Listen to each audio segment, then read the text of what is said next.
Salam damai sejahtera dari Tuhan Yesus Kristus bagi kita, umat-umat Tuhan. Kembali di dalam Jejak Sabda, kita menelusuri kebenaran firman Tuhan. Jejak firman Tuhan, melakukan penjajakan apa yang Tuhan katakan sejak mulanya bagi kepentingan kita hari ini. Dan kitab suci, firman Tuhan ini adalah jejak sabda Tuhan yang perlu kita lihat. Mari, sebelum kita lanjutkan untuk penelusuran pada saat ini, kita berdoa. Bapa di surga, kami tetap ada di dalam usaha menelusuri jejak Tuhan di dalam firman-Mu. Bantu kami saat ini untuk mendapatkan informasi atau peneguhan akan kepercayaan dan keyakinan kami terhadap firman Tuhan ini. Penjajakan kami ini hanya akan bisa berhasil kalau Allah Roh berkuasa menuntun kami. Kami membuka hati untuk dituntun, dibimbing oleh Allah Roh. Di dalam nama Yesus kami berdoa. Amin. Pekan yang lalu telah kita lihat bahwa ketika Adam dan Hawa berdosa, mereka menyadari atau mereka terbuka mata mereka. Mereka melihat keadaan mereka telanjang. Dan usaha mereka adalah menutupi ketelanjangan itu, rasa malu oleh karena dosa itu, mengetahui kebobrokan hidup mereka dengan menyematkan pakaian yang terbuat dari daun-daunan. Itu adalah usaha pribadi untuk menutupi rasa malu akibat dosa. Dan kita tahu daun itu tidak akan bertahan lama. Gantinya, Tuhan melakukan sesuatu yang lebih daripada itu, lebih tahan lama dan lebih bernilai. Lewat kematian binatang yang disembelih, dipakaikan kulit binatang itu kepada Adam dan Hawa, mau melambangkan bahwa untuk menyelesaikan persoalan dosa bukanlah usaha manusia, itu inisiatif Tuhan. Tuhan bukan hanya berinisiatif untuk mencari ketika dia bertanya di mana, dia berinisiatif menutupi rasa malu, rasa berdosa, dan kehancuran manusia dengan pengorbanan binatang yang merujuk kepada pengorbanan Kristus. Saat ini kita lanjutkan. Kita masuk pada bahagian kedua terakhir dari kitab Kejadian pasal 3. Kitab Kejadian pasal 3 pada episode ini kita akan melihat begitu banyak ayat yang mulai mencerminkan gambaran pribadi-pribadi ataupun semua yang terlibat di dalam peristiwa Kejadian pasal 3. Kita lihat di dalam ayatnya yang ke-14. Lalu berfirmanlah Tuhan Allah kepada ular itu, "Karena engkau berbuat demikian, terkutuklah engkau di antara segala ternak dan di antara segala binatang hutan. Dengan perutmu lah engkau akan menjalar dan debu tanahlah akan kau makan seumur hidupmu." Pertama, ada konsekuensi. Semua yang terlibat di dalam permainan dosa ini di Taman Eden, Kejadian pasal 3, mendapatkan akibatnya. Ular yang tadinya kita lihat di bagian awal Kejadian pasal 3 merupakan binatang yang indah sekali, binatang yang luar biasa. Dia ibaratnya berpindah dari satu tempat ke tempat yang lain dengan tidak menggunakan perutnya. Dengan kata lain, dia menggunakan sayap. Kebenaran-kebenaran itu terlihat di dalam penelusuran-penelusuran firman Tuhan.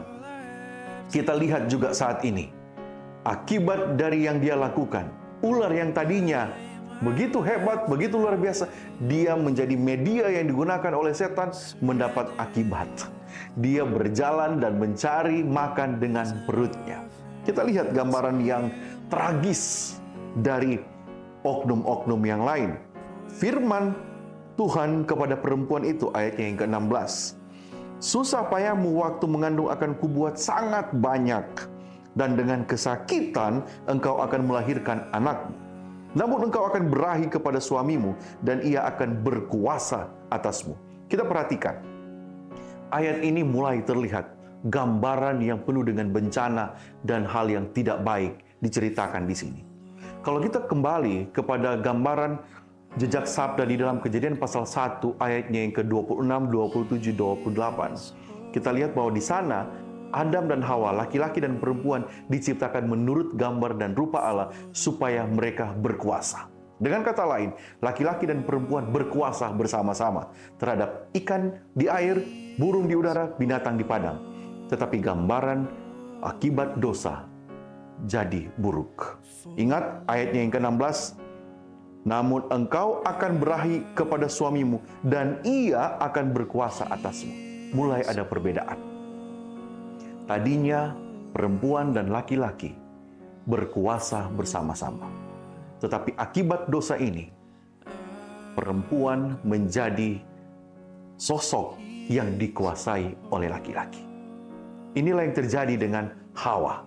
Inilah yang terjadi dengan perempuan, nenek moyang kita yang pertama. Gambaran yang indah sebelumnya, tetapi dia mendapatkan kesakitan pada saat nanti melahirkan, dan dia menjadi bawahan ataupun dikuasai oleh pria. Ini bukan menggambarkan bahwa laki-laki lebih hebat daripada perempuan. Ini hanya menunjukkan ada perbedaan. Akibatnya dari tadi merekanya sama, tetapi saat ini mereka saling berkuasa, saling menguasai satu dengan yang lain. Kepada Adam kita lihat. Lalu ayat 17, lalu firman-Nya kepada manusia itu, karena engkau mendengarkan perkataan istrimu dan memakan dari buah pohon yang telah kuperintahkan kepadamu, jangan makan daripadanya, maka terkutuklah tanah karena engkau.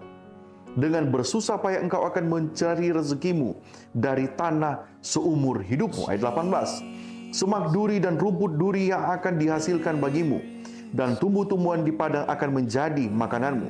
Dengan berpeluh, ayat 19, dengan berpeluh engkau akan mencari makanan, sampai engkau kembali lagi menjadi tanah. Karena dari situlah engkau diambil, sebab engkau debu, dan engkau akan kembali menjadi debu. Penegasan yang berikan kepada Adam dalam ayatnya yang ke-18 dan 19, keberadaan mereka yang tadinya sama seperti Tuhan, diingatkan, hai, kamu itu hanya debu. Kemuliaan itu hilang oleh karena dosa. Inilah gambaran yang sangat tidak baik ketika dosa itu muncul. Baik kepada ular yang tadinya tidak tahu apa-apa. Hal-hal yang menakjubkan seringkali saat ini dijadikan, itu sudah konotasinya negatif. Padahal sebelumnya tidak. Tidak semua hal-hal yang hebat itu datangnya dari setan. Tidak.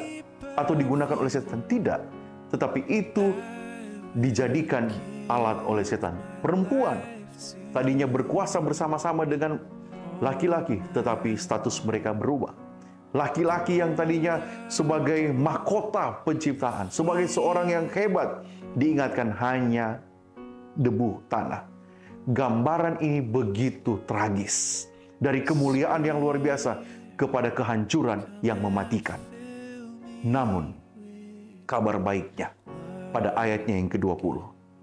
Manusia itu memberi nama Hawa kepada istrinya, sebab dialah yang menjadi ibu semua yang hidup. Apa berita baiknya dari jejak sabda di dalam ayat 20? Di tengah-tengah gambaran yang penuh dengan kemerosotan, di tengah-tengah gambaran yang sangat memilukan dari gambaran indah di dalam Taman Eden penciptaan, Tuhan hadir lewat Adam. Firman Tuhan mengatakan bahwa ketika dia memberi nama pada istrinya Hawa dan memberikan keterangan bahwa dia akan menjadi ibu semua yang hidup, mau menggambarkan pengharapan. Hidup sejarah manusia tidak berakhir di situ saja. Tidak. Gambaran keadaan manusia akan berlangsung panjang ketika Adam mengatakan Hawa, dia adalah ibu dari semua yang hidup. Ini adalah harapan. Meskipun di tengah-tengah kehidupan yang penuh dengan kebobrokan, tetapi Tuhan masih memberikan harapan dengan memberikan nama melalui Adam kepada Hawa dengan nama tersebut. Di dalam kehancuran, di dalam kemerosotan moral, ada harapan dari Tuhan untuk kehidupan yang lebih baik. Pada saat kita memberikan pengertian, pada saat kita memberikan kekuatan kepada mereka yang akan mengikuti kita sejak saat ini. Tuhan memberkati dan melindungi kita. Mari kita berdoa. Tuhan, terima kasih. Di tengah-tengah kesusahan, di tengah-tengah kebobrokan, Engkau tetap masih memberikan pengharapan bahwa generasi yang akan datang bisa jadi lebih baik daripada kami. Pimpinan-Mu menjadi bagian kami dalam nama Yesus. Amin.